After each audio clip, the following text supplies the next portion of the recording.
Oke, kita mulai ya. Kita sampai di sini hari Senin yang lalu ya, bahwa di proses-proses denudasi, yaitu adalah proses-proses penurunan permukaan bumi, itu dikontrol oleh iklim ya. Nah, kemudian tentang rate, efisiensi, dan reactions-nya beragam ya, tergantung jenis dari bedrocks-nya, kemudian erosion dari ke bumi dan bedrocks itu juga dikontrol oleh iklim ya. Ketersediaan air itu sangat penting ya untuk istilahnya memindahkan regolith ya, dengan cara sheet wash namanya ya. Sheet wash itu adalah jenis cara air mengalir di permukaan bumi tidak melalui sungai gitu ya. Jadi dia membanjiri ke seluruh area ya. Jadi juga sungai dan streams itu mengerosi tanah dan bedrocks-nya ya. Kemudian yang juga signifikan adalah temperatur ya.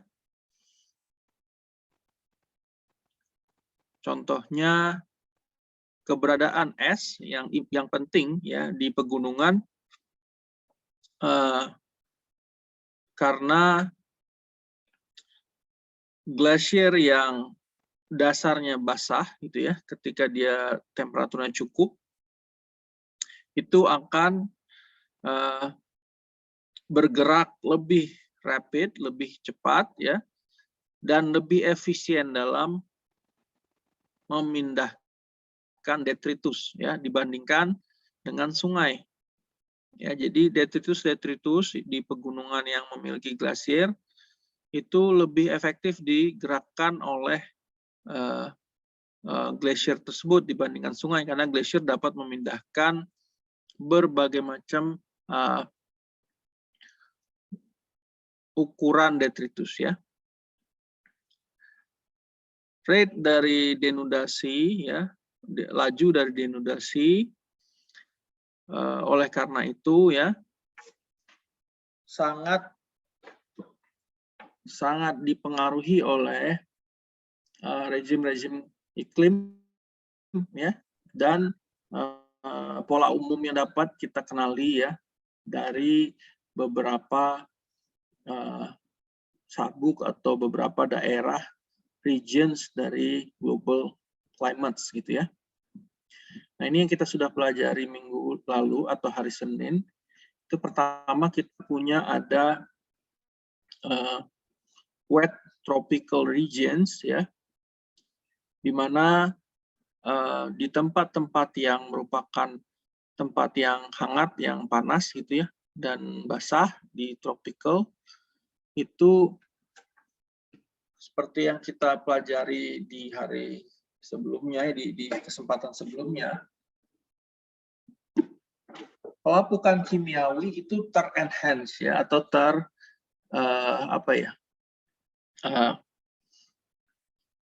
semakin pelapukan kimiawi itu semakin efektif ya, karena panasnya lebih ya, temperaturnya tinggi, dan keberadaan air yang banyak. Sudah kita ketahui bahwa chemical weathering itu adalah bergantung pada reaksi kimia ya, yang melarutkan batuan dasarnya. Nah, reaksi kimia akan semakin cepat terjadi apabila temperaturnya dinaikkan, dan tentunya reaksi kimia itu terjadi karena ada kontak dengan air gitu ya. Nah, kemudian bedrock ya yang di daerah ini itu typically ya pada dasarnya di pelapukannya terjadi sangat dalam ya, dan permukaan dari batuan maupun muka buminya itu sangat terubah gitu ya. Nah, kemudian seemingly resistant lithologies ya, seperti granit ya, granit yang resistan gitu ya, itu sampai menjadi butir dari kuarsa saja gitu ya, karena sisanya ya, sisa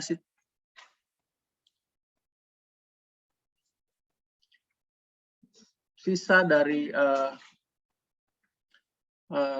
mineral lain ya. Kalau granit itu, kalau kalian pelajari di geologi fisik ya, kalian sudah belajar geologi fisik kan ya? Iya Pak, sudah Pak. Granit itu mineralnya apa aja?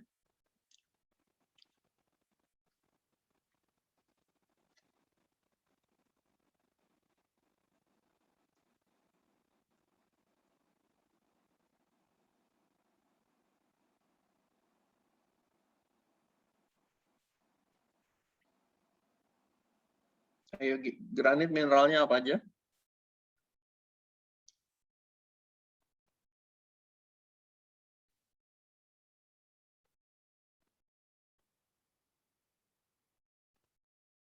Kuarsa Pak. Kuarsa, betul. Terus? Kalium feldspar Pak. Kalium feldspar Pak. Oke, K-feldspar ya. Oke, potasium feldspar. Mika Pak. Mikanya jenis apa biasanya?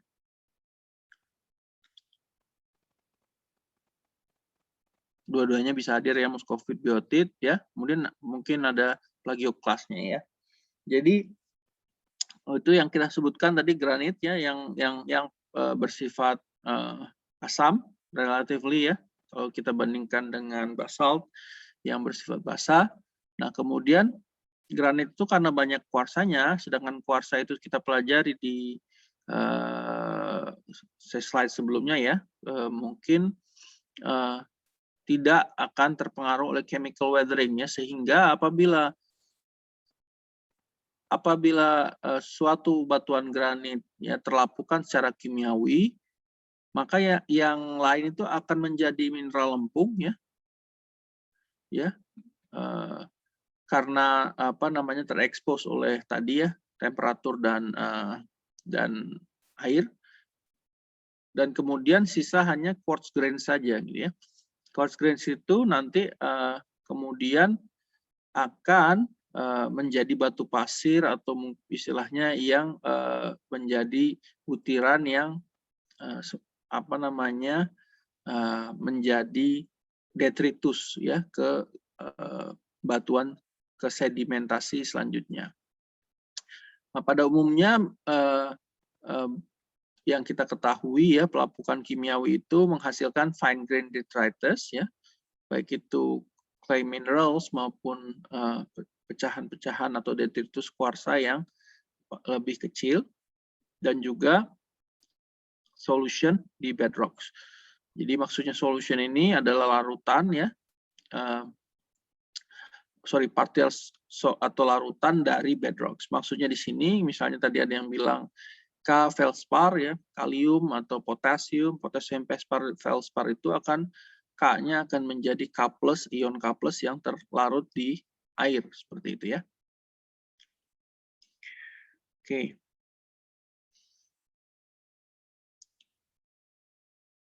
Curah hujan yang tinggi juga mengakibatkan ya discharge yang tinggi di streams ya.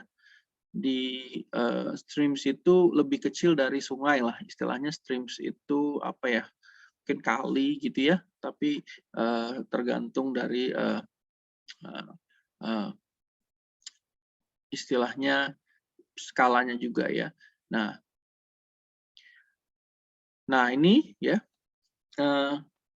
walaupun dia discharge-nya tinggi di tempat-tempat wet tropical regions ya, tetapi biasanya ada vegetasi permanen yang padat gitu ya, sehingga tempat-tempat seperti ini erosi tanahnya istilahnya rate-nya itu berkurang seperti itu ya. Ya, jadi walaupun tanahnya tebal, kemudian pelapukannya intensif, tetapi di sisi lain itu adalah vegetasinya padat gitu ya.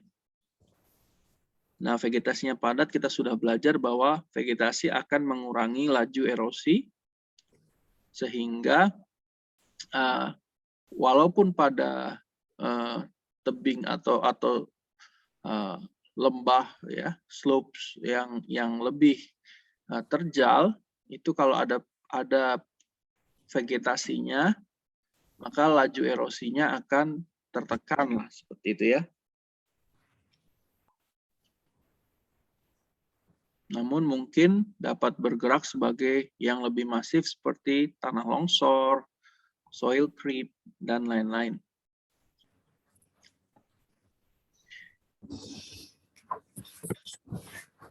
Silakan kalau ada pertanyaan langsung ya, langsung di sela saja.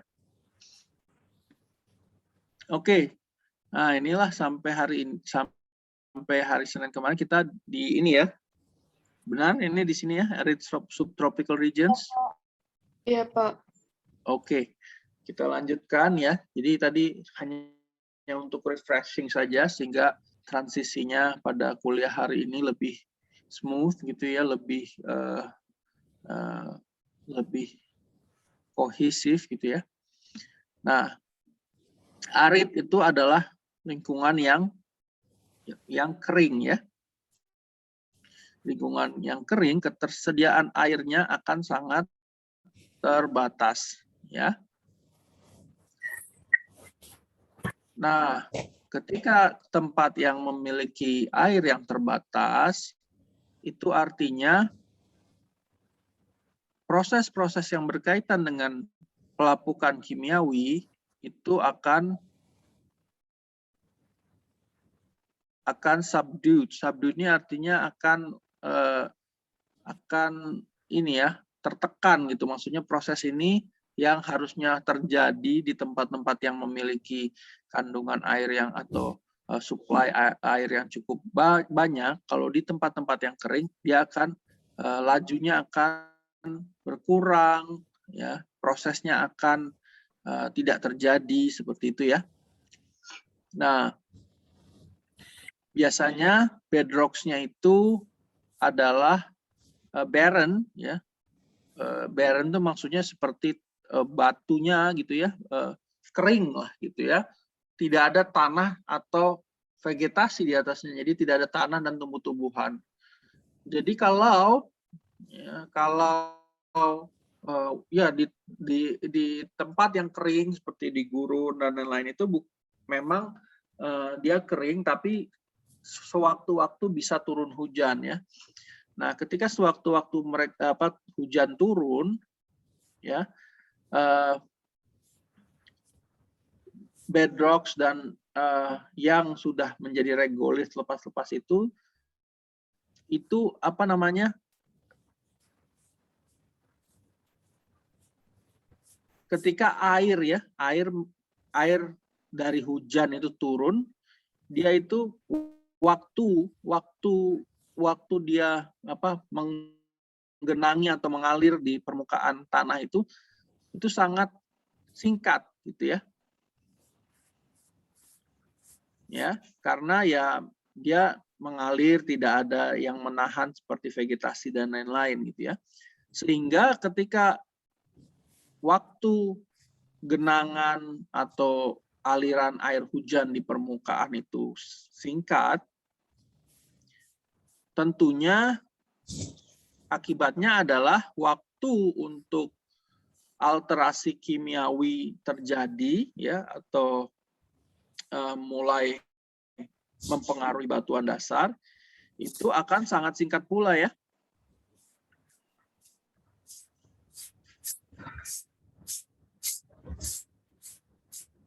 Oke.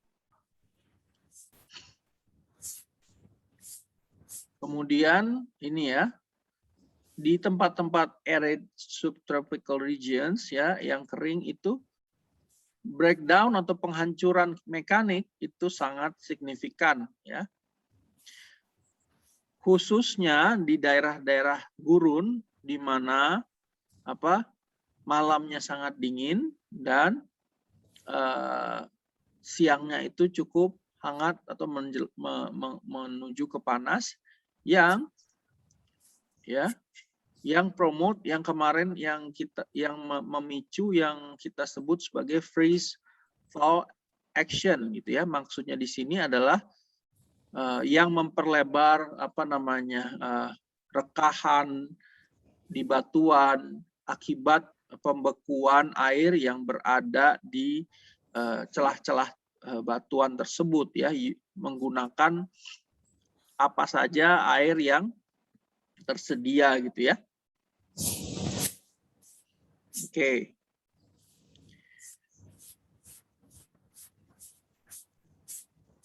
Ketidakhadiran tanah dan vegetasi ya berarti ada yang bocor tuh, di mute dulu ya.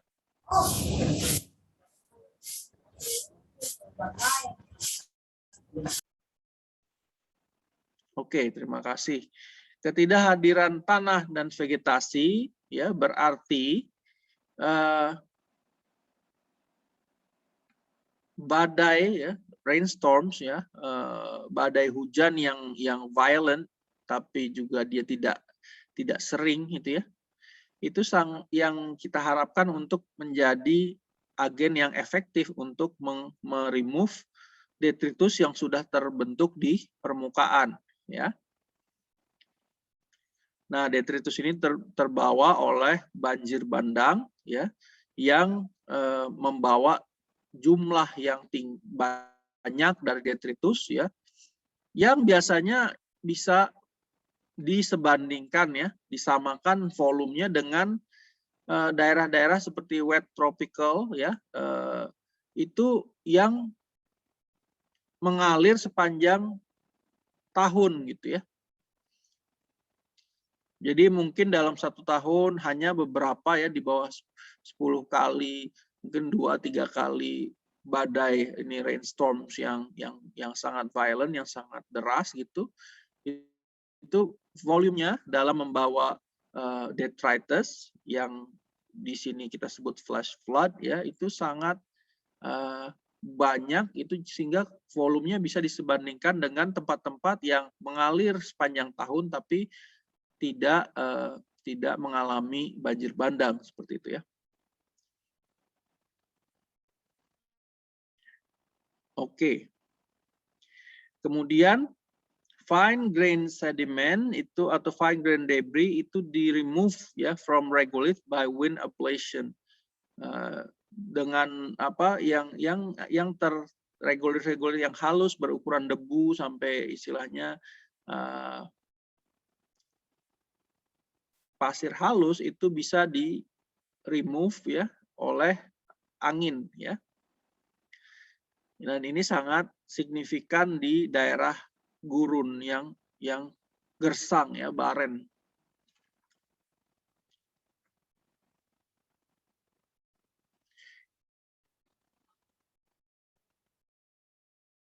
Nah, kita tadi sudah bicara mengenai wet tropical regions dan arid subtropical ya regions. Nah, sekarang kita coba bahas apa saja sih ciri-ciri yang ada di kutub dan pegunungan-pegunungan yang dingin ya.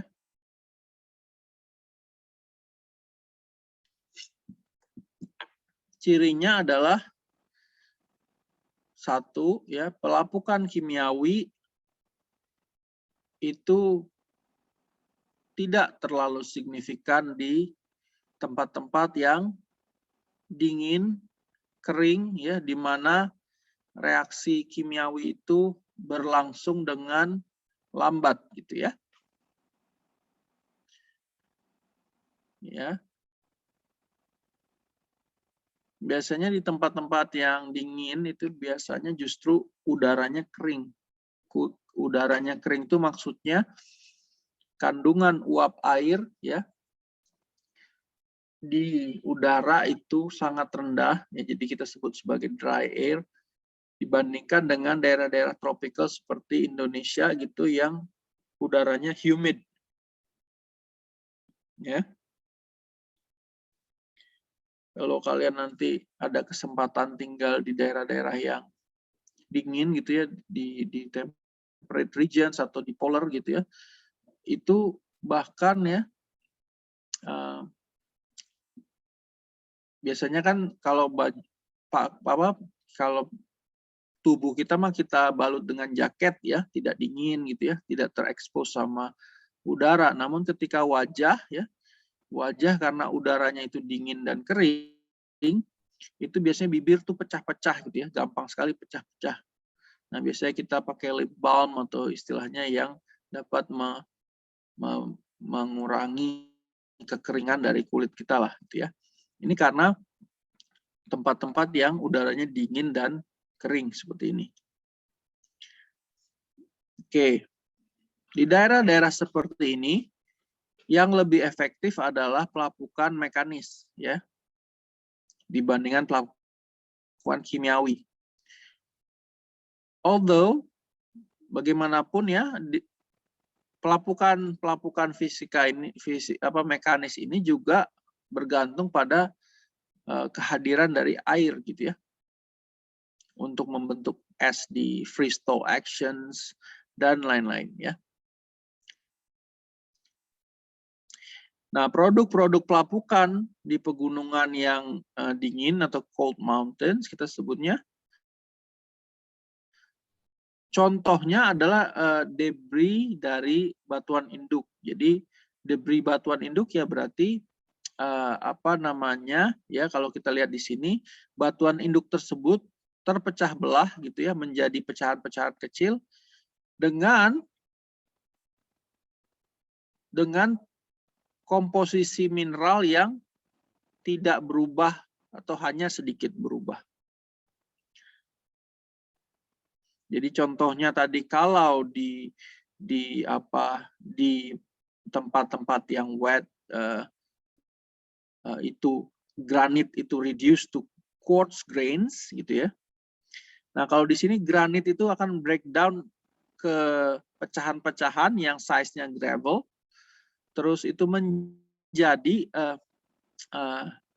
mineral-mineralnya itu masih hadir gitu ya, seperti kuarsa, feldspar, dan other rock forming mineral ya, plagioclase dan lain-lain. Karena feldspar dan plagioclase-nya, muscovite-nya juga biotit nggak terlapukan secara kimiawi menjadi mineral lempung.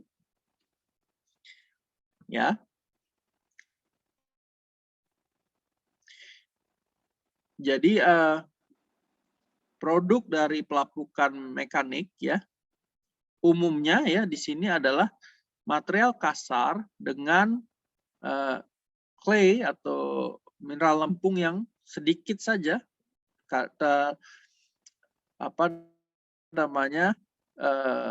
dan juga solution of the rocks-nya juga akan sangat sedikit gitu ya, dibandingkan dengan tadi yang tropical yang banyak yang pelapukan kimiawinya intens ya, itu granitnya akan berubah jadi quartz grains plus clay minerals ya, mineral lempung, dan juga larutan yang kaya akan ion-ion hasil pelarutan dari batuan dasarnya. Ya, jadi patut dicatat ya, diingat perbedaan yang kontras ini ya dibandingkan wet tropical regions, oke?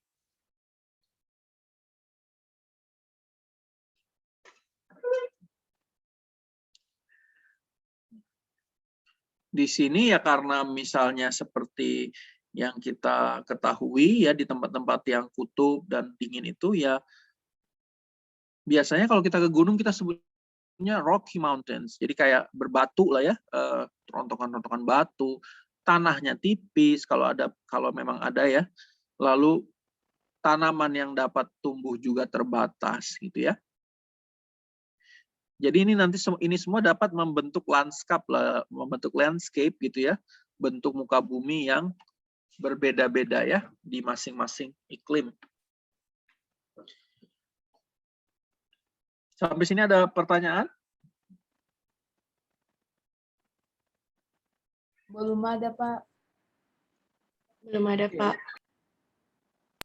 Belum ada, Pak. Oke, kita lanjutkan ya.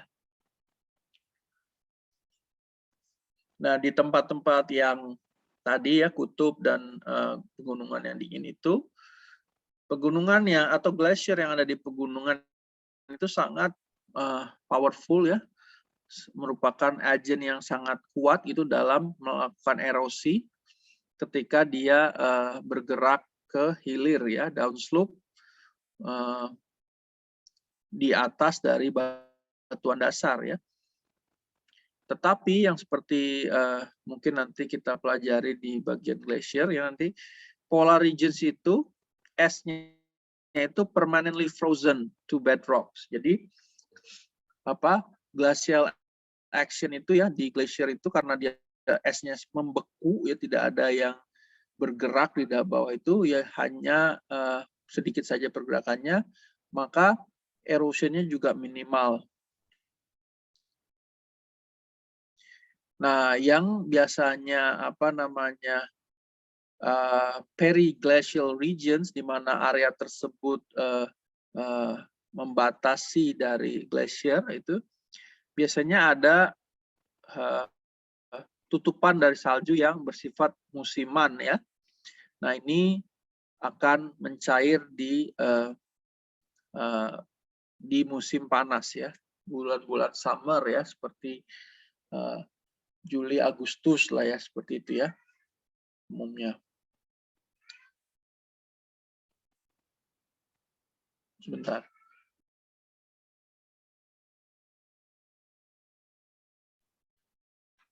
Nah, tanah di daerah-daerah kutub ini ya dan cold mountain regions itu biasanya membeku ya pada kedalaman di beberapa meter sepanjang tahun.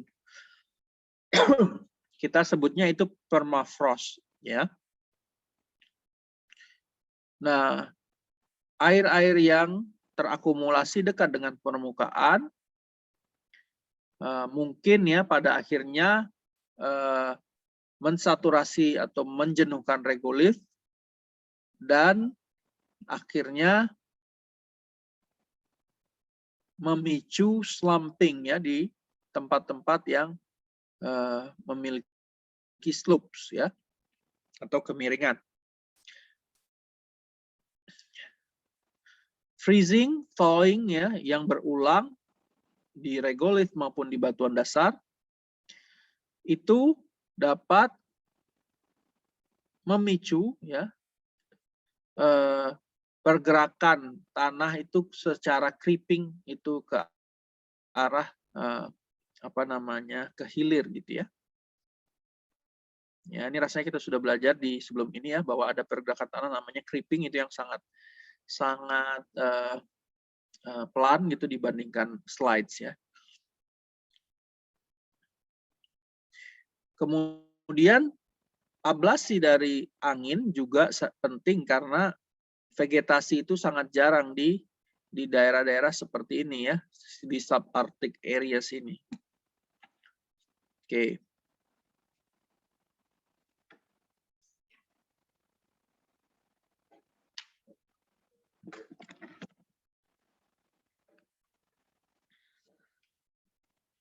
Nah, selain pengaruh dari iklim, ya, litologi atau jenis batuan dari batuan dasar tersebut itu akan mengontrol juga denudasi. Kenapa? Karena jenis dari batuan dasar akan sangat fundamental, ya, adalah pengaruh atau kontrol yang sangat mendasar, ya, dalam mempengaruhi laju dan pola dari denudasi.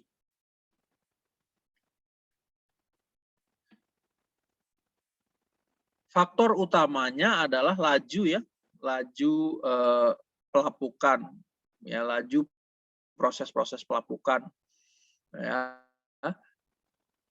yang menghancurkan batuan dasar sehingga dia menjadi material-material yang tersedia untuk erosi, ya, yang dapat dierosi.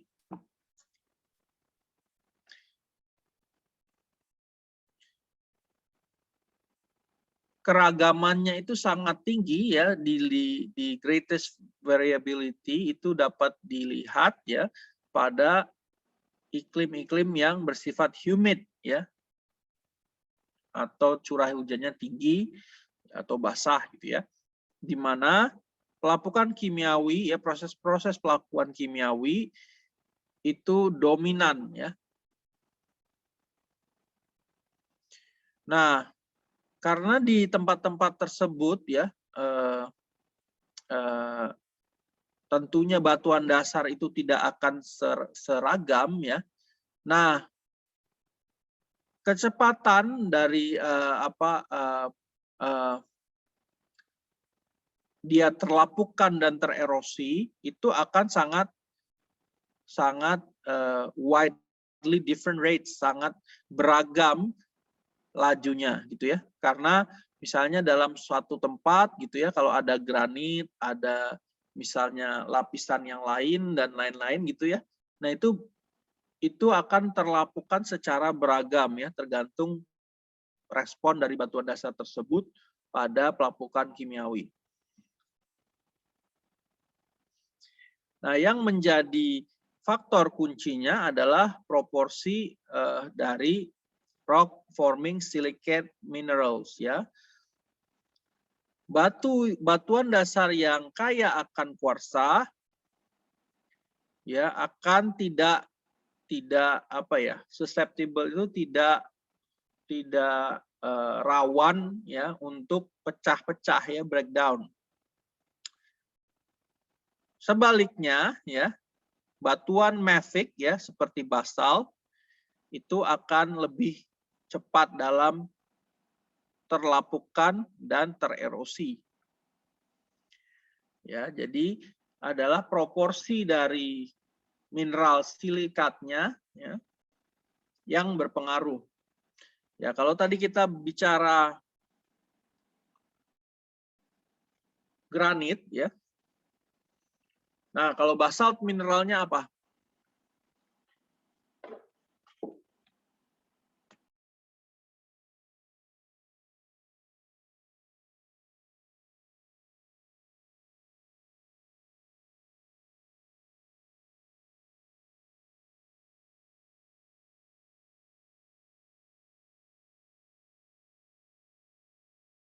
Olivin, Pak. Ya, ada apa lagi olivin terus? Piroxen, Pak. Piroxen terus? Plagioclase feldspar, Pak.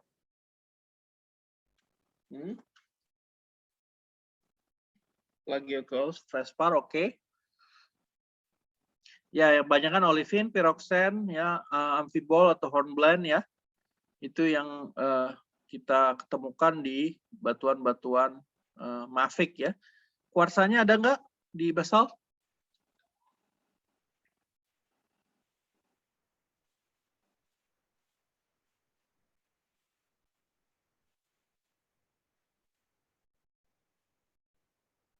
Tidak ada, Pak. Nggak ada, ya, betul. Jadi kalau misalnya basalt itu akan terlapukan semua ya mineral-mineralnya menjadi mineral lempung kalau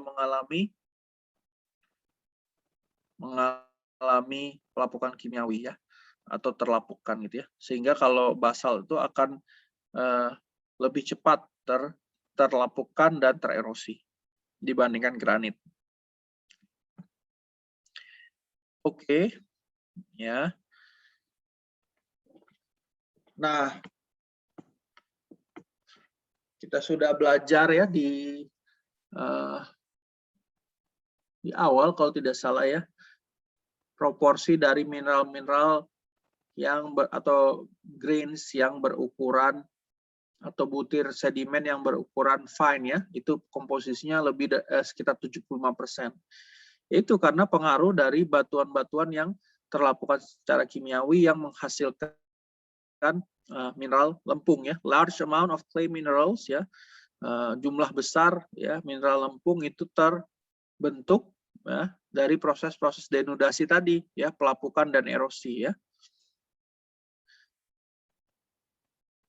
Pada bentang alam atau terrain yang seperti volcanic arcs ya. Nah, volcanic arcs itu biasanya komposisinya ya utamanya adalah basalt dan andesites ya. Jadi yang terlapukan secara kimiawi oleh air itu lebih rapid dibandingkan batuan yang bersifat asam.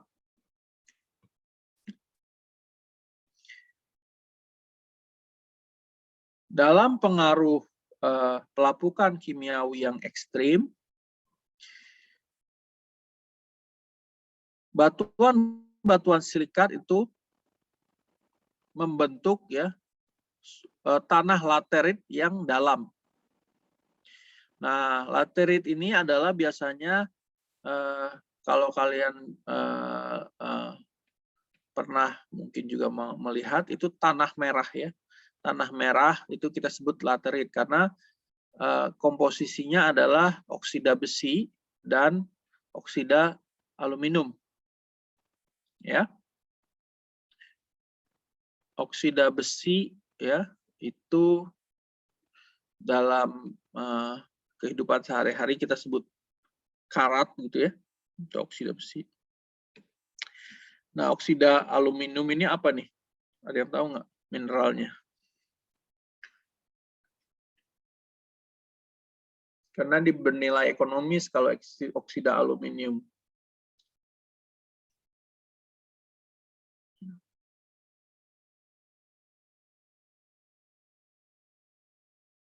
Apa nama mineralnya? Oksida aluminium.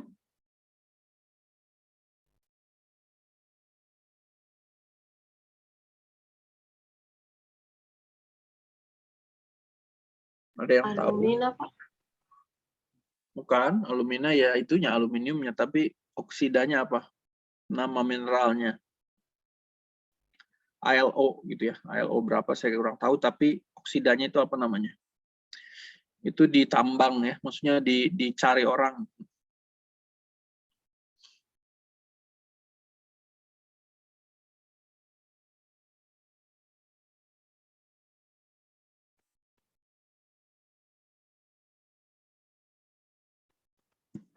Pernah dengar bauksit?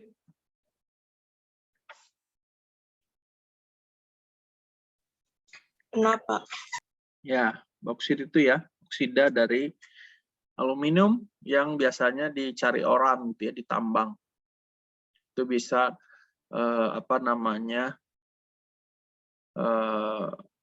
bernilai ekonomis sangat tinggi ya.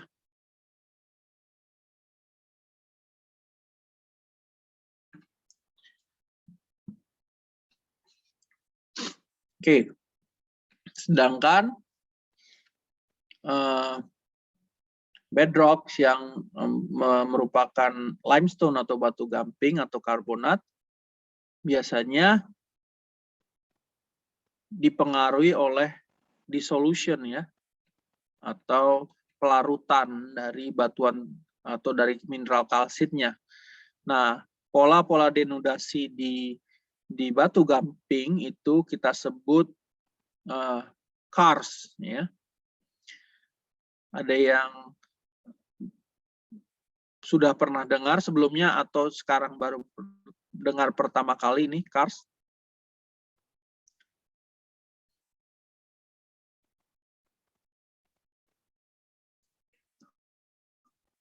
Siapa yang sudah pernah dengar, siapa yang belum?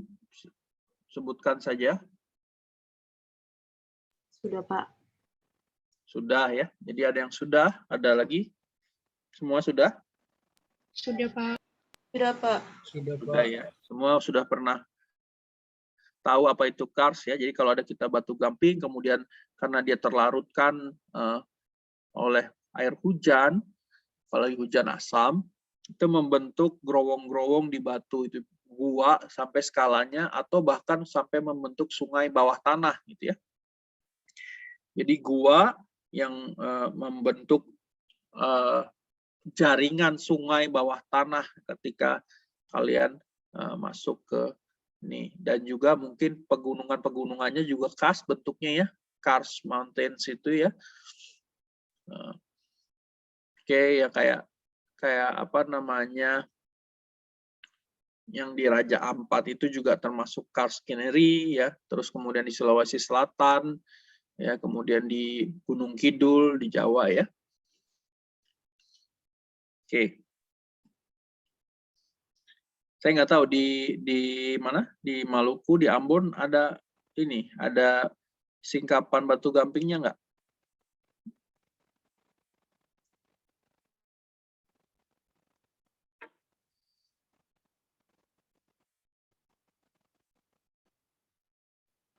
Angkatan kalian sudah pernah ekskursi atau apa? Belum, Pak. Belum pernah, Pak. Belum pernah. Belum pernah ya? Iya, Pak. Ya, nanti kita mungkin kalau ada kesempatan kita lihat ya. Oke. Solution atau larutan yang terkait ya, joints dan rekahan di batuan itu biasanya memicu terjadinya deep dan steep sided canyons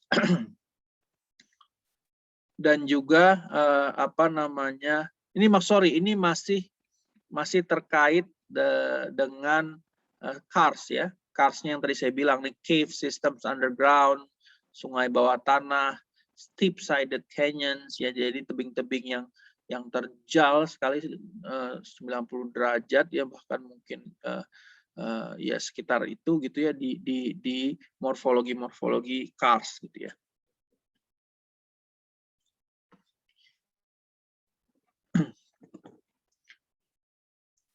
Ciri lainnya lagi adalah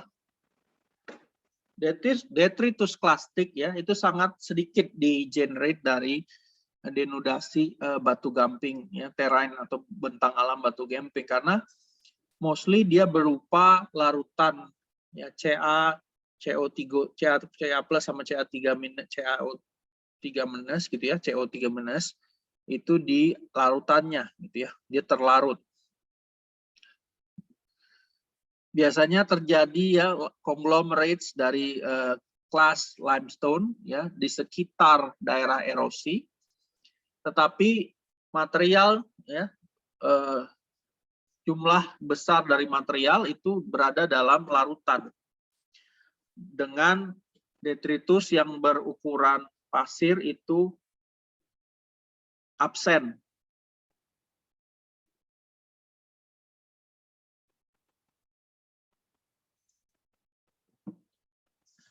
Ya.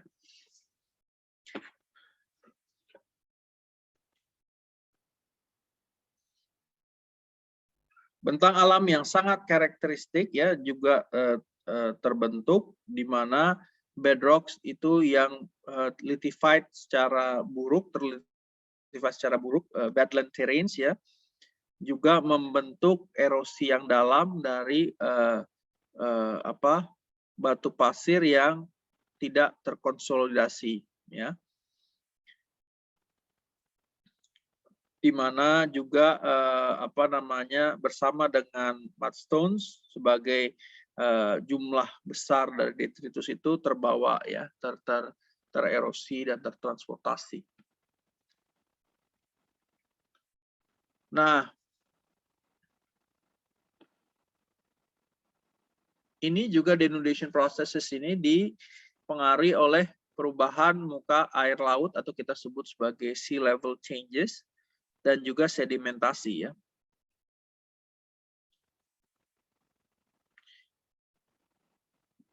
Anda perlu ketahui bahwa sudah terbukti ya bahwa posisi dari garis pantai itu tidak tetap, bahkan di waktu-waktu yang sangat singkat dari sisi geologi ya, misalnya puluhan tahun itu ya, atau beberapa tahun atau puluhan tahun itu termasuk singkat dalam waktu geologi, tetapi itu sudah mengalami perubahan garis pantai yang cukup besar.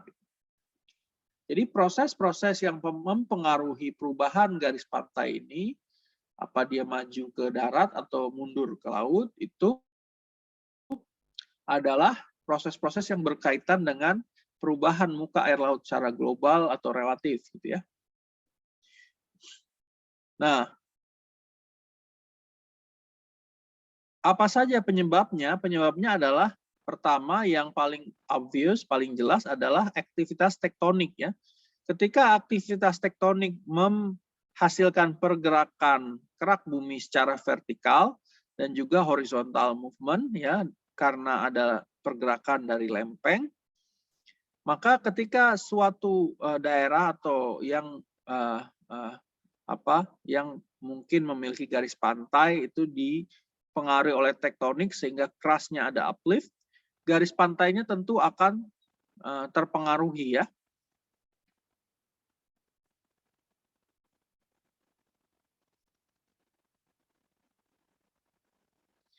Kedua,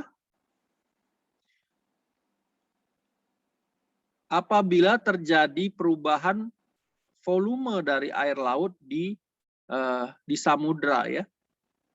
Ini kita sebut sebagai eusteric sea level change atau eustasy ya. Nah, ini juga karena penyebabnya adalah jumlah air itu dipengaruhi oleh jumlah dari es di kutub, kita biasanya called ini glacial-eustatic sea level change ya.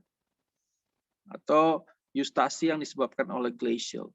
Ini diakibatkan oleh pencairan dan pembekuan dari continental ice caps ya, among other things. Maksudnya continental ice caps ini mostly ada di Antartika, di kutub selatan. Ya. Selain secara seasonal, maksudnya kalau seasonal itu pergerakannya sekitar ketika musim panas, volume esnya akan mencair sekitar 50% dari continental ice cap-nya dibandingkan musim dingin. Selain itu jangka panjang juga memiliki tren ya. Jadi volume rata-ratanya yang nanti mengakibatkan dari glasioeustasi tadi.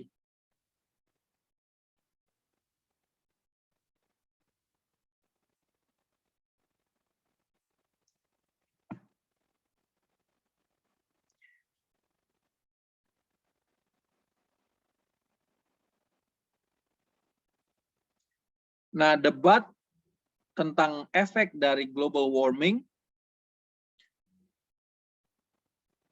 pada level dari air laut ini secara worldwide itu ya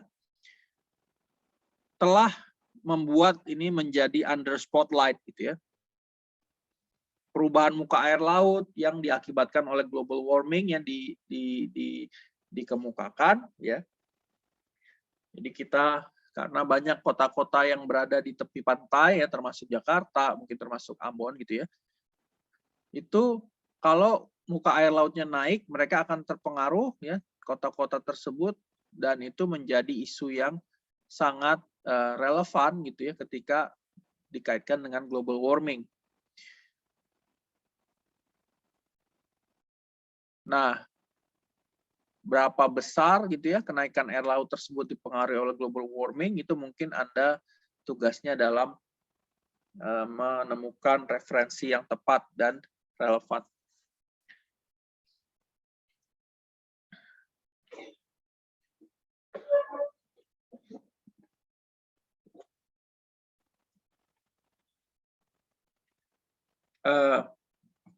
Ketiga, ya,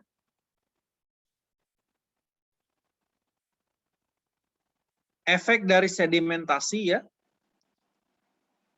Misalnya butiran-butiran pasir, gravel, dan mud yang tertumpuk di pantai itu bisa mengakibatkan garis pantai itu bergerak dari posisi awalnya.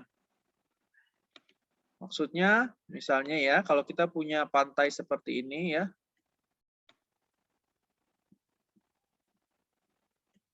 ini pantainya di sini ya. Ketika ada sedimentasi ya, sedimentasi maju dia ke arah laut, garis pantainya akan berubah ke sini kan ya. Ini sedimentasi yang diendapkan di pantai, misalnya yang pasir, gravel, atau mud. Bisa dipahami nih? Jadi garis pantainya moving away ke arah laut.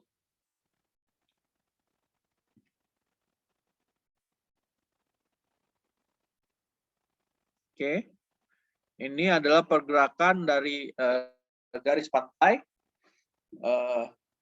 akibat dari sedimentasi.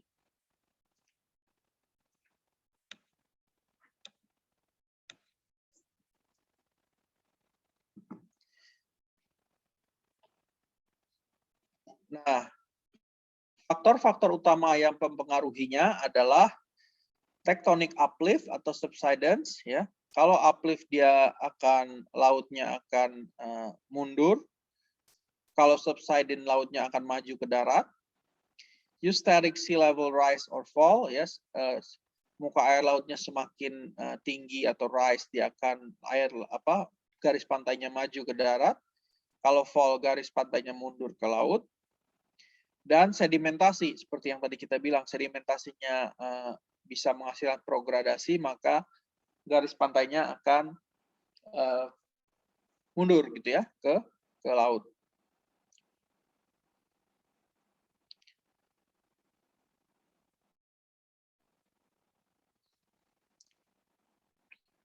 Karakter dari sedimen-sedimen yang terendapkan di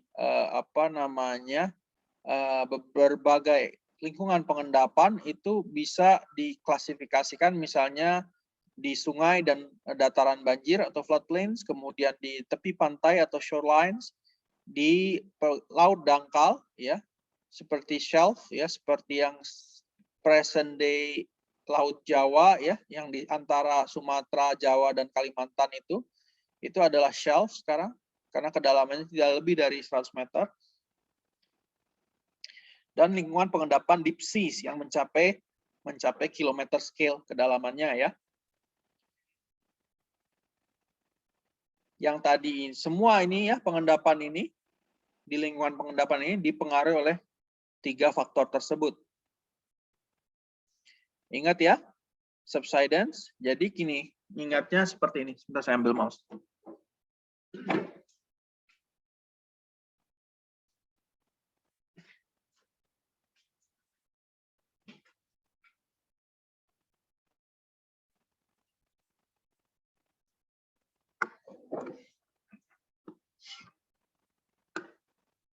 Kalian ingatnya sederhananya begini ya.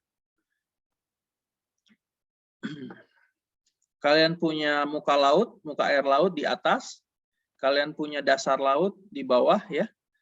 Nah, pertama, muka air laut itu bisa turun naik ya kan? Kemudian dasar laut ya. Pada dasarnya juga bisa turun naik karena ada tectonic uplift. Kalau ke atas kita sebut uplift, Kalau ke bawah kita subsidence. Kalau ke atas kita sebut rise sea level, kalau ke bawah kita sebut fall. Ya. Nah, di permukaan dari dasar laut atau dasar ya cekungan lah ya, itu bisa diendapkan apa? Sedimen ya. Ya kan? Iya, Pak. Sehingga ini bisa mempengaruhinya di sini gitu ya. Nah, sorry. Ini sedimentation. Nah, ini oke. Dipengaruhi oleh 3 hal tadi. 1, 2, 3. Ini kita sebut apa? Ya, mungkin ini agak advance tapi kita sebut saja ini akomodasi. Akomodasi itu pada dasarnya apa?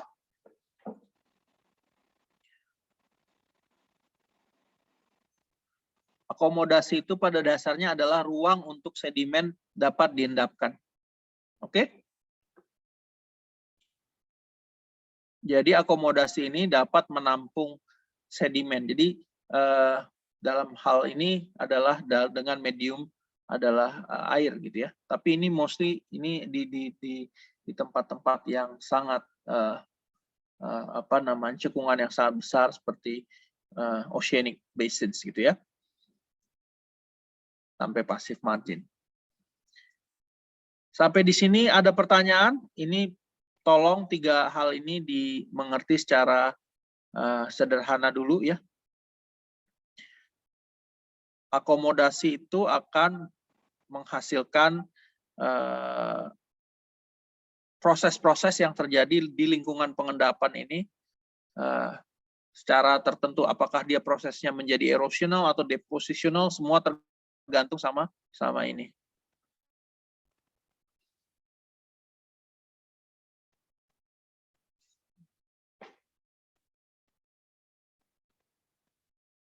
Ada pertanyaan?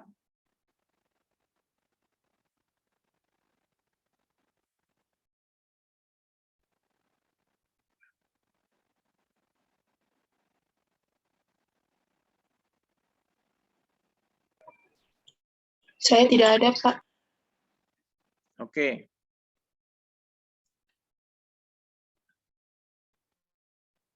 Nah, yang tadi yang aduh saya udah hapus gitu ya. Nah, coba undo. Ini studi yang mempelajari hubungan antara sea level changes dan sedimentation itu kita sebut sebagai sequence stratigraphy. Nanti kita pelajari sekilas ya ilmu ini. Ya.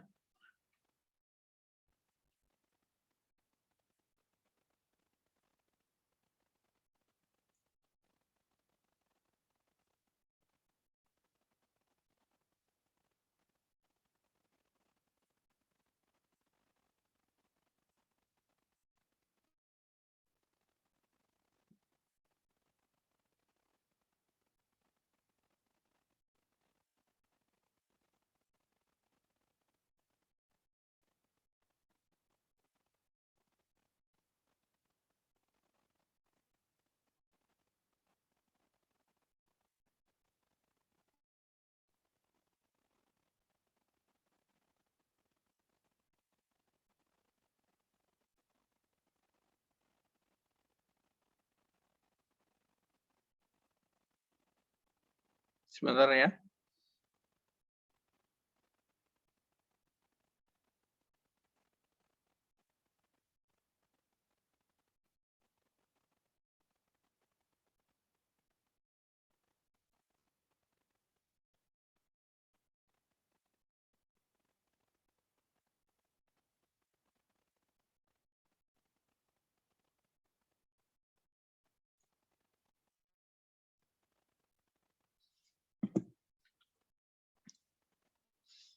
Oke.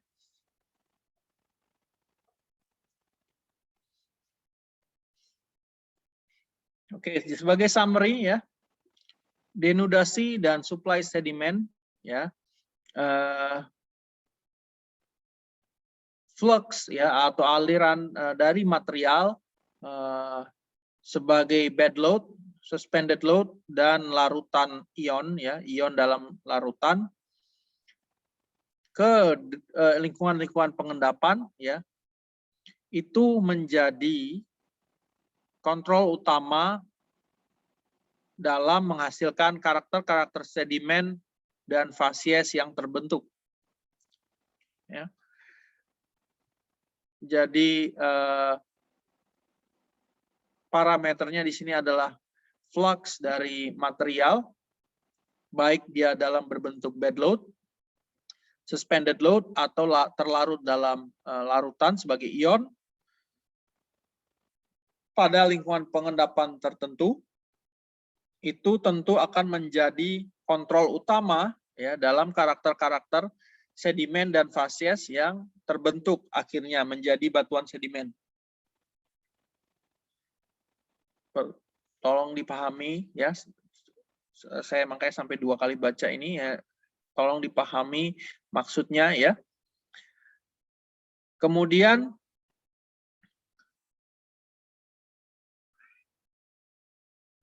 suksesi yang tebal dari mineral-mineral evaporit, ya, itu tidak akan terjadi, tidak akan terpresipitasi pada lingkungan danau, ya, lacustrine environment, tanpa adanya supply yang melimpah dari anions yang relevan dan kations, ya, dari sungai-sungai yang drainage-nya di sekitarnya, ya. Jadi maksudnya gini, walaupun danau tersebut bersifat arid yang kemudian airnya dapat menguap, itu endapan garam itu tidak akan terbentuk, ya, kalau tidak ada anion dan kationnya, ya. Tidak ada Na+ dan Cl- nya, ya, yang hasil dari apa? Hasil dari pelapukan kimiawi, ya, yang memperkaya kandungan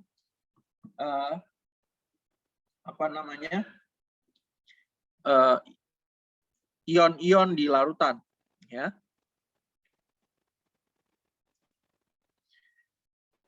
Kemudian karakteristik dari fasies delta, ya, yang di tepi pantai, nanti kita pelajari lebih lanjut di lingkungan pengendapan, biasanya dipengaruhi, ya, oleh besar butir daripada sedimen yang disuplai ke delta tersebut. In fact, ya, delta itu dapat terbentuk hanya jika suplai sedimennya cukup, ya.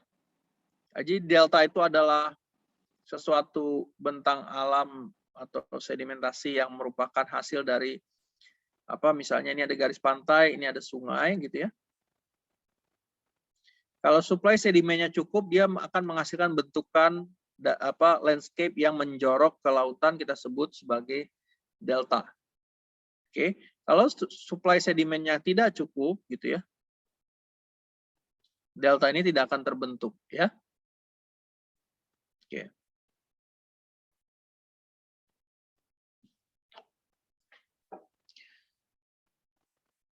Lingkungan pengendapan yang membentuk endapan karbonat, khususnya di shallow marine atau shelf, itu dapat terjadi umumnya jika hanya ada pengurangan flux, ya. Flux itu adalah flux itu kalau kamu punya sungai, gitu, ya, yang mengalir ke lautan. Nah, ini flux. Flux itu adalah supply dari sedimennya, ya. Flux itu akan seperti itu. Ini adalah air lautnya di sini, oceans-nya. Nah, karbonat ini akan tumbuh di laut dangkal, terumbu-terumbu karang ini, ya, seperti ini misalnya. Itu kalau lautnya jernih, ya. Kalau lautnya keruh, gitu, ya, banyak supply sedimen dari sini, banyak, itu ini tidak akan terjadi.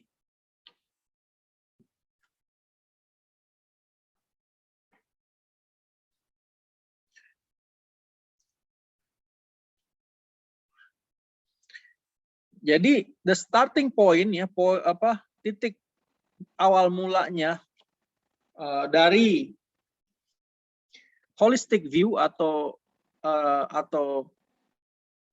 istilahnya view yang komprehensif itu terhadap lingkungan pengendapan.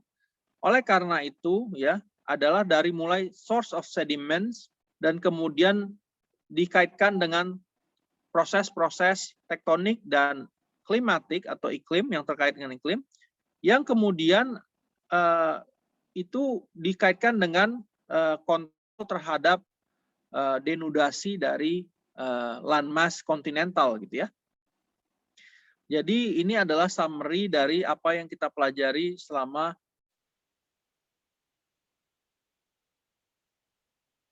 ini sebagai pengganti hari Kamis ya.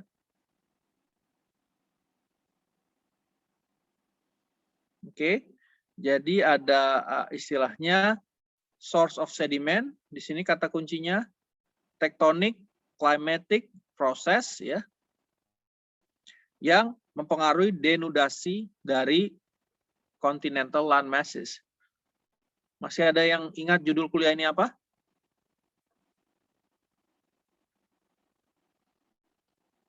Judul slide ini apa? Maksudnya dari awal tadi, pas hari Senin?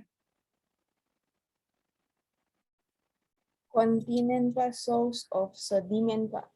Good ya. Jadi continent ya as source of sediment ya. Jadi inilah pentingnya kontinen atau benua dalam sebagai menjadi sumber dari sedimen. Oke. Oke. Terima kasih ya. Jadi kita akan coba masuk ya overlap gitu sedikit ke kuliah yang ke slides yang ketiga gitu tentang mekanisme transport ya dan erosi. Sebelumnya saya berikan kesempatan untuk bertanya sebelum saya lanjutkan.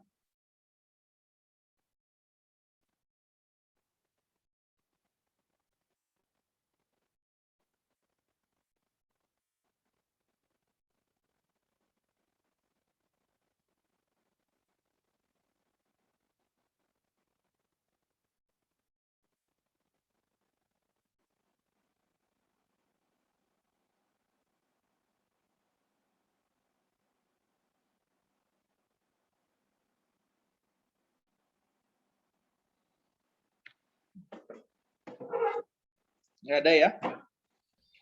Saya izin bertanya, Pak. Silakan. Ya, Pak. Sebelumnya saya belum terlalu paham terkait perbedaan flux dan delta, Pak. Kira-kira Flux dan delta? Iya, Pak. Oke. Flux, ya. Delta itu adalah bendanya ya.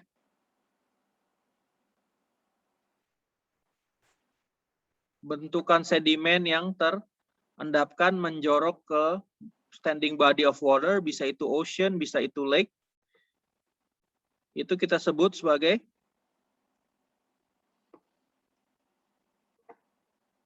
delta ya.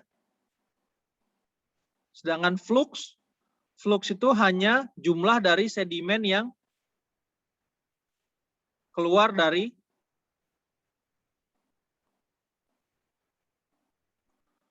sungai ini. Paham nggak? Kalau flux itu berarti hanya rate-nya saja. Fluxnya flux apa? Nah, flux itu adalah sedimen. Sedimen flux, sedimen influx gitu ya. Sedimen influx itu berarti jumlah, laju, dan lain-lain sedimen yang masuk ke laut.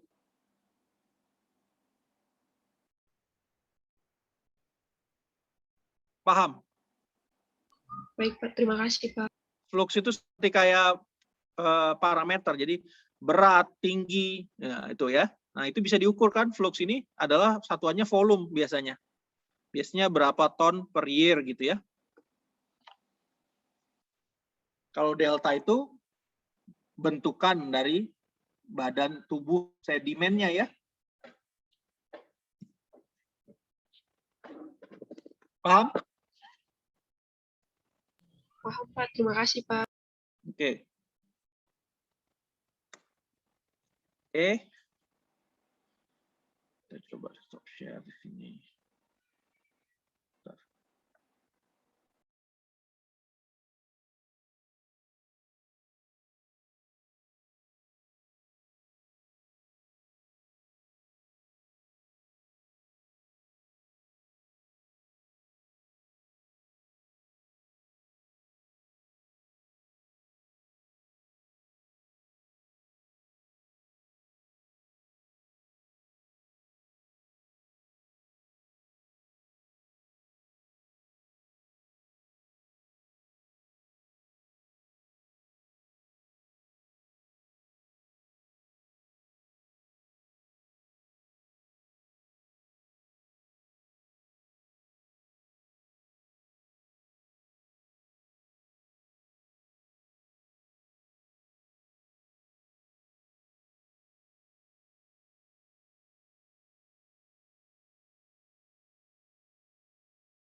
Mohon maaf, Pak. Slogannya tidak terdengar, Pak. Masih di mute, Pak. Oke, terima kasih.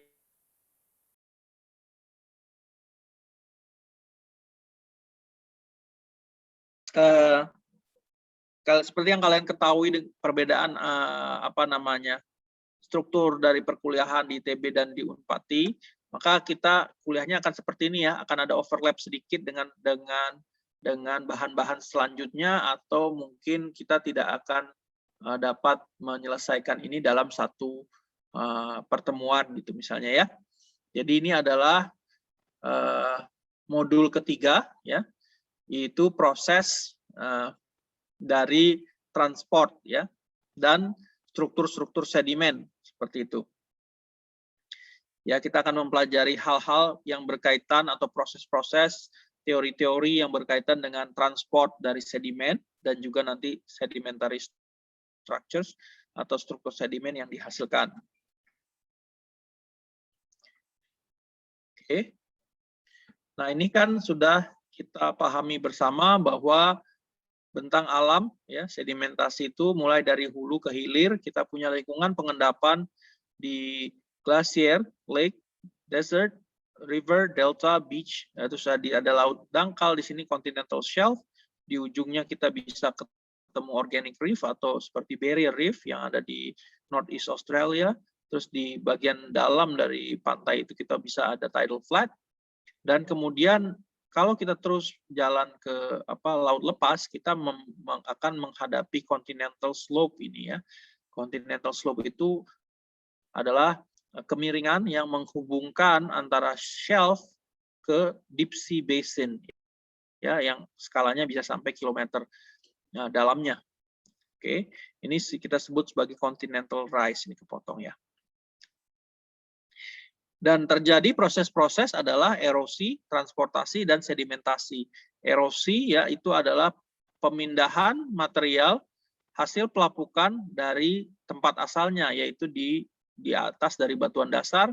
Kemudian ketika dia sudah tererosi, sudah tidak berada di tempat asalnya, dia masih bisa terbawa lebih lanjut lagi dengan medium-medium seperti sungai, yang bekerja dalam medium air, dan juga kalau misalnya sedimennya sangat halus atau berbutir di bawah pasir, itu akan tertiup oleh angin ya.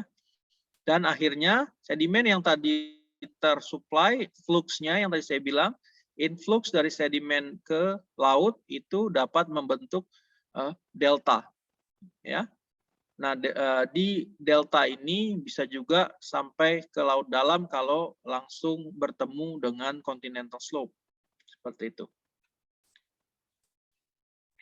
Pada akhirnya di tempat-tempat tersebut juga terjadi sedimentasi, misalnya batu-batu yang berukuran detrital yang berukuran gravel gitu, dia tidak akan sampai ke delta. Kenapa? Biasanya dia sudah terendapkan di bagian-bagian sungai ini sebagai alluvial fan, point bar dan lain-lain. Sedimentasinya akan terjadi di laut lepas kalau itu berukuran halus di mana berbentuk suspended load. Lempung-lempung itu akan seperti turun sebagai hujan secara graviti gitu ya ketika sudah tenang di laut lepas gitu ya. Oke.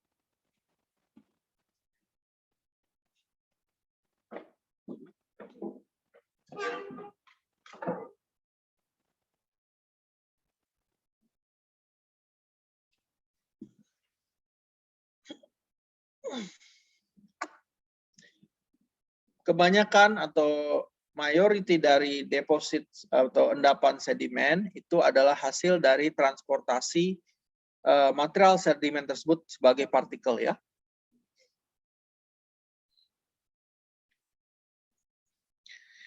Pergerakan dari detritus itu bisa diakibatkan oleh murni gravitasi, tetapi juga sangat umum itu adalah hasil dari aliran di air, di angin atau di udara, kita sebut angin, di es, atau di campuran antara sedimen dan air. Ya. Sedimen dan air ini kayak slurry lah, kayak apa namanya, nanti kita bahas ya.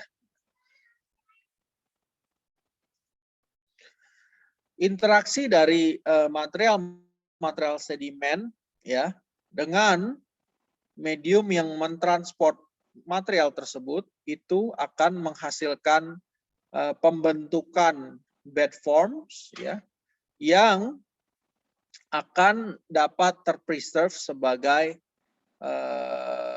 sedimentary structures atau struktur sedimen. Bed forms itu adalah bentuk dari atau jenis bentuk perlapisan ya. Struktur sedimen di batuan ya. Dan kemudian dengan kita mengamati struktur sedimen itu, kita dapat tahu bahwa adanya catatan ya, record dari proses-proses yang bekerja pada saat dia diendapkan ya. Jadi ini adalah suatu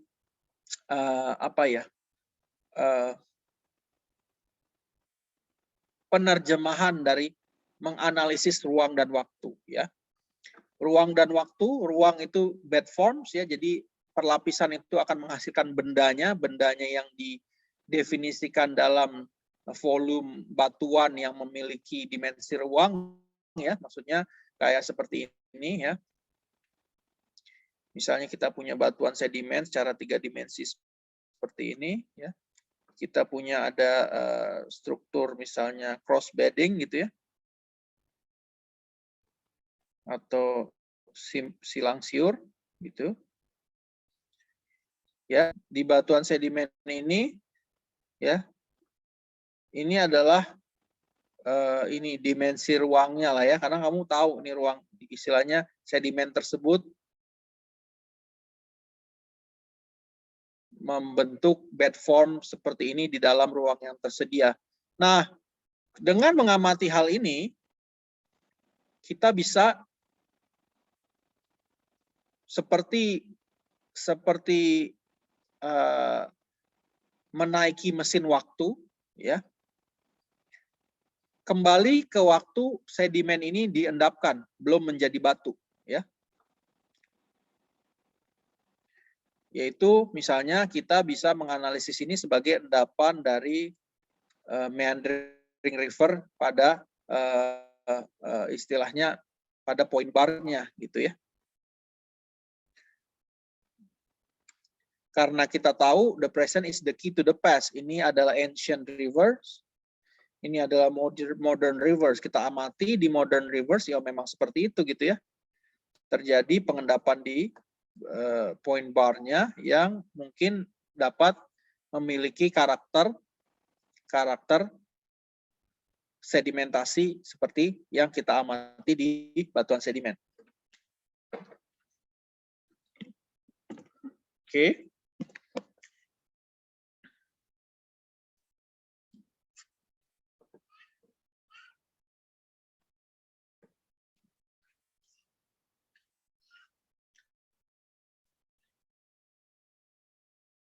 Proses-proses mekanis yang terjadi secara berbeda di lingkungan-lingkungan pengendapan yang saat ini terjadi gitu ya. Rocks juga diinterpretasikan dengan istilah-istilah yang terjadi pada proses tersebut gitu. Jadi yang tadi saya sudah bilang, ini the present is the key to the past. Kata kuncinya di sini adalah modern environments dan sedimentary rocks. Ya. Ini ada di saat ini, ya. Ini ada di masa lampau. Sehingga kita dapat menginfer probable environment of deposition karena kita tahu di modern environments dia memiliki struktur sedimen tertentu, ya. Struktur sedimen ini terlihat di sedimentary rocks. Sehingga sedimentary rocks ini kita bisa interpretasikan probable environment of deposition-nya. Sehingga kita dapatkan atau kita sudah exercise the present is the key to the past. Paham sequence ini? Sequence berpikir ini paham nggak? Ada yang bingung?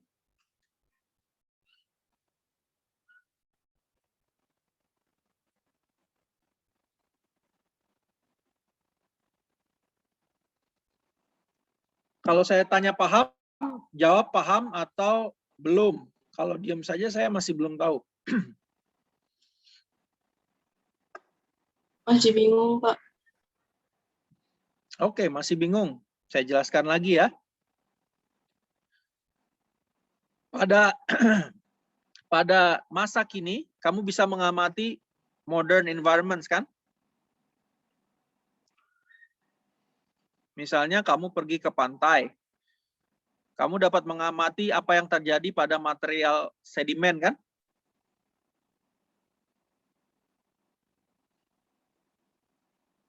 Paham? Iya, Pak.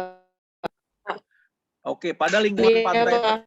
Oke, pada lingkungan pantai tersebut, kamu menemukan ciri yang khas berupa struktur sedimen, misalnya ripple marks, gitu ya. Ripple marks itu adalah bekas bekas cucian ombak ya.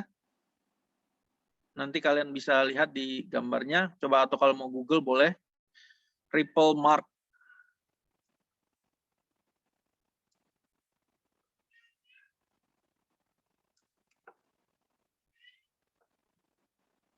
Sudah di Google? Ripple marks. Kalau sudah bilang ya. Sudah, Kalau Pak. kalian sudah tahu gambar ripple marks seperti apa? Sudah. Sudah. Oke. Di modern environment kalian ketemu ripple marks ya. Lalu ketika kalian ke lapangan melihat singkapan batuan ya, sedimentary rocks itu memiliki ripple marks. Apa yang ada di pikiran kalian?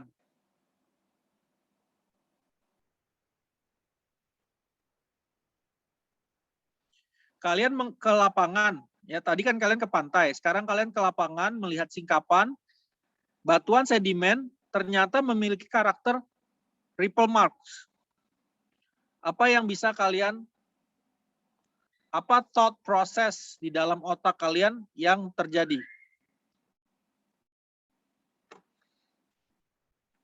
Coba sampaikan ke saya apa kira-kira apa namanya ya, bukan interpretasi, apa sih yang terjadi di pikiran kalian ketika kalian pertama mengamati pantai itu ada ripple marks, kemudian kalian pergi ke lapangan di mana ada singkapan batuan sedimen, ini batuan sedimen ya, batuan sedimen tersebut memiliki karakter ripple marks di bagian atasnya. Nah, apa yang kalian pikirkan?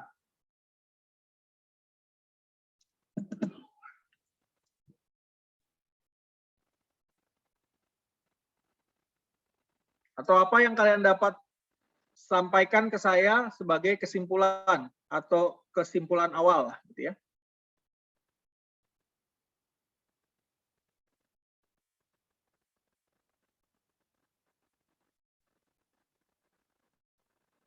Silakan. Salah seorang atau salah dua orang. Ada air yang mengalir, Pak. Ada air yang mengalir apa? Apa maksudnya ada air yang mengalir? Itu kalimat yang tidak lengkap. Saya cuma bilang mengkaitkan antara sedimentary rocks dan modern environments ini. Coba gunakan.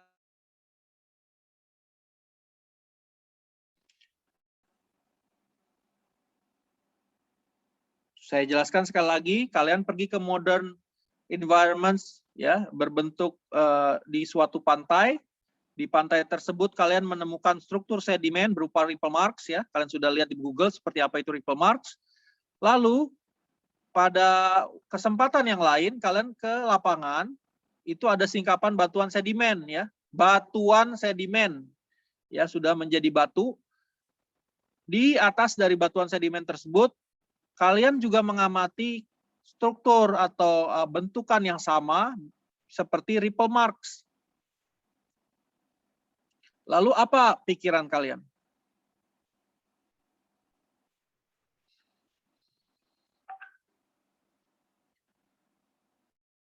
Nanti kalau saya sampaikan jawabannya, biasanya kalian, oh iya begitu saja, simple. Enggak, simple itu thought proses kalian tuh seperti apa nih, harusnya sudah dapat nih. Kita udah kuliah ketiga, ini kalian harusnya sudah paham apa yang harus kalian rangkai gitu ya, kata-kata yang kalian rangkai ketika kalian menemukan hal seperti ini.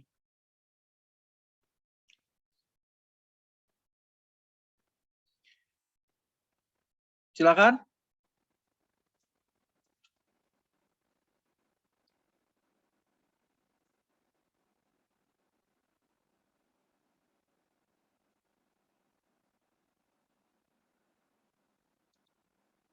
Ada yang mau coba? Masa nggak ada?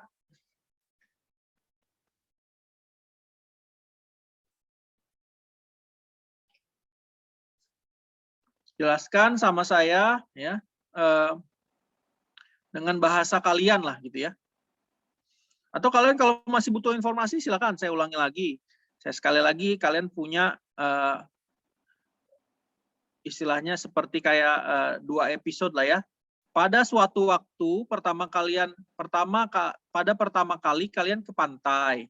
Kalian melihat ada struktur sedimen berupa ripple marks ya di permukaan dari sedimen yang sudah tersingkap pantainya gitu ya. Nah, kemudian pada kesempatan lainnya selanjutnya tuh kalian ke lapangan, mungkin ekskursi atau hanya jalan-jalan saja, kalian melihat ada singkapan batuan yang cukup bagus ya, tidak ada cover vegetasi sehingga terlihat bahwa di atas lapisan batuan sedimen itu ada bentukan seperti yang kalian temukan di pantai, yaitu ripple marks. Lalu bagaimana thought proses kalian? Bagaimana scientific mind sekalian? Jadi karena kan science itu berasal dari observasi. Nah, ini observasinya. Observasi di sini juga ada observasi, lalu kalian analisis kan?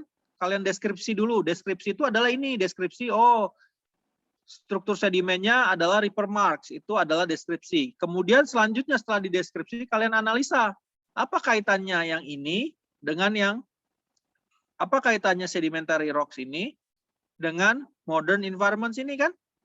Apa coba? Pak, saya mau coba, Pak. Silakan. Iya, jadi lipoma marks itu kan biasanya ditemukan di pantai. Beberapa 2 minggu lalu juga pada hari Kamis itu kalau tidak salah Pak juga sudah pernah menerangkan bahwa ada beberapa bentuk-bentuk dari sedimentasi, bentuk-bentuk batuan itu ada yang sesuai dengan cara mereka disedimentasikan. Misalnya ada yang dari air, angin, ya ada yang juga air, angin sama. Saat itu saya sedikit lupa Pak. Lalu kalau misalnya kita pergi ke sebuah tempat dan ternyata tempat tersebut memiliki bentuk sedimentary rock-nya itu berbentuk ripple marks, berarti dengan demikian kita bisa menarik kesimpulan bahwa dulunya airnya itu tuh menutupi tempat tersebut Pak. Airnya menutupi tempat tersebut sehingga membuat tanah atau batuan di bawahnya itu mengalami deformasi dan membentuk ripple marks, Pak. Oke, itu sudah cukup baik ya, tapi sebenarnya hanya satu kalimat saja kalian bisa menjelaskan ya. Bahwa apa coba kalimatnya? Tadi sudah cukup baik, cuma kamu tidak menyebutkan kata kuncinya sebenarnya tadinya.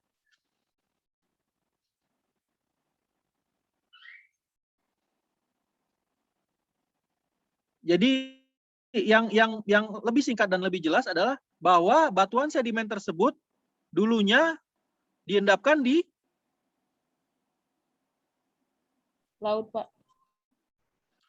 Laut itu masih terlalu luas, makanya kita bilang kan kamu udah nyampe ke pantai nih loh. Ya di pantai ya kan. Ada kemungkinan bahwa batuan sedimen ini berasal dari lingkungan pengendapan pantai.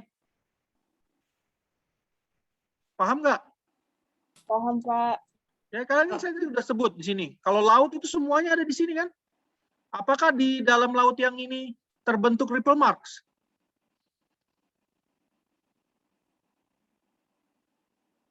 Hah? Kira-kira? Bisa jadi ada, Pak. Nggak ada ya, di dalam laut dalam ini tidak ada ripple marks ya, karena ripple itu hanya dari wave action di dekat permukaan. Pak, tapi kalau misalnya laut dangkal itu ada ripple marks atau tidak, Pak? Ya, makanya saya tadi bilang ya, kalau ripple marks itu, ini ya, kalau kamu punya ripple, itu karena akibat ini. Ini kan ada angin, ini ada wave ya. Wave itu adalah sesuatu yang seperti ini. Kamu pernah snorkeling atau diving atau enggak? Ada yang di sini pernah snorkeling? Belum pernah. Diving? Wah, ini orang Belum Ambon nggak pernah ke laut ini. Gimana? Pernah, Pak. Ah, pernah ya? Jadi kalau kalau kamu nyebur di atas nih kayak kamu terombang-ambing ombak ya. Iya, Pak. Tapi kalau Iya, kamu Pak. ke dalam bagaimana? Kalau kamu di sini?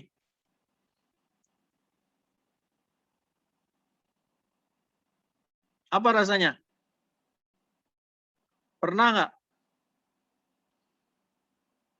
Airnya akan tenang ya. Iya, Pak. Ya? Kalau kamu nggak percaya, tanya teman kamu tuh yang bilang iya tadi. Nah, karena wave action itu hanya bekerja sampai wave base.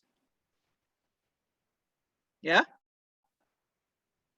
Wave base ini pula ya, yang daerah ini pula yang menghasilkan ripple marks nanti di tepi pantai. Paham? Kalian paham? Jadi kalau di sini nggak akan terjadi ripple marks ya. Makanya tadi kan sangat spesifik. Saya udah bilang kalian ke pantai. Kalian ketemu sesuatu di pantai. Kalian ke pantai, kalian ketemu sesuatu di pantai, terus kalian ngelihat batu, kalian ketemu sesuatu yang sama seperti yang kalian lihat di pantai. Artinya batu tersebut bisa mungkin dihidupkan di tempat yang seperti pantai gitu ya. Paham? Paham, Pak. Paham, Pak. Paham, Pak.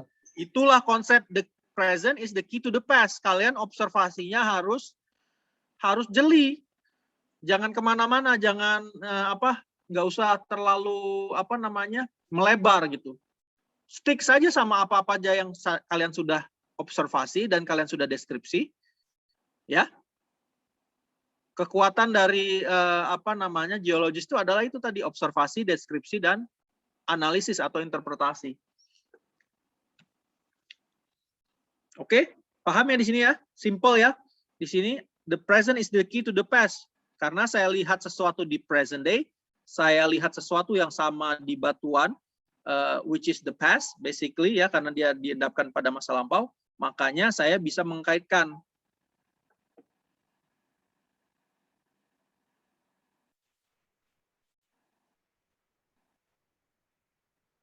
Ya.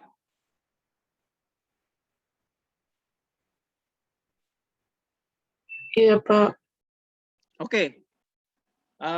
Hari ini kita cukupkan ya, sampai di sini kita ketemu lagi hari Senin. Tapi tolong makanya saya ini adalah usaha saya supaya kalian belajar gitu ya. Ada dalam pikiran kalian gitu ya, dalam bagaimana otak kalian bekerja itu mengkaitkan antara ruang dan waktu ya. Ruang dan waktu selalu ya. Apa yang terjadi pada saat ini di ruang misalnya di pantai ya sebagai ruang, itu bisa terjadi juga di ruang yang lampau, pantai masa lampau yang kemudian terendapkan dan terbatukan dan menjadi batuan sedimen ya.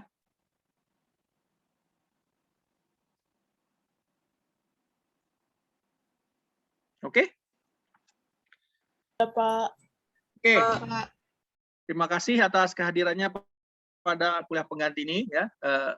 Saya mohon maaf apabila ada yang kurang berkenan, tetapi intinya tolong pahami di last slide ini ya, kunci sebenarnya dari semua yang kita pelajari satu semester ini nanti. Ya. Baik, Pak. Oke. Oke, saya stop share, saya tutup kuliah pada pagi ini. Saya ucapkan terima kasih. Salam sehat selalu. Assalamualaikum warahmatullahi wabarakatuh. Selamat pagi ya. Assalamualaikum warahmatullahi wabarakatuh. Selamat pagi, Pak. Selamat pagi, Pak. Selamat pagi, Pak. Terima kasih. Waalaikumsalam warahmatullahi wabarakatuh. Terima kasih, Terima kasih, Pak. Pak. Sama-sama ya. Selamat berakhir pekan. Baik, Pak. Baik, Pak. Oke, saya leave ya.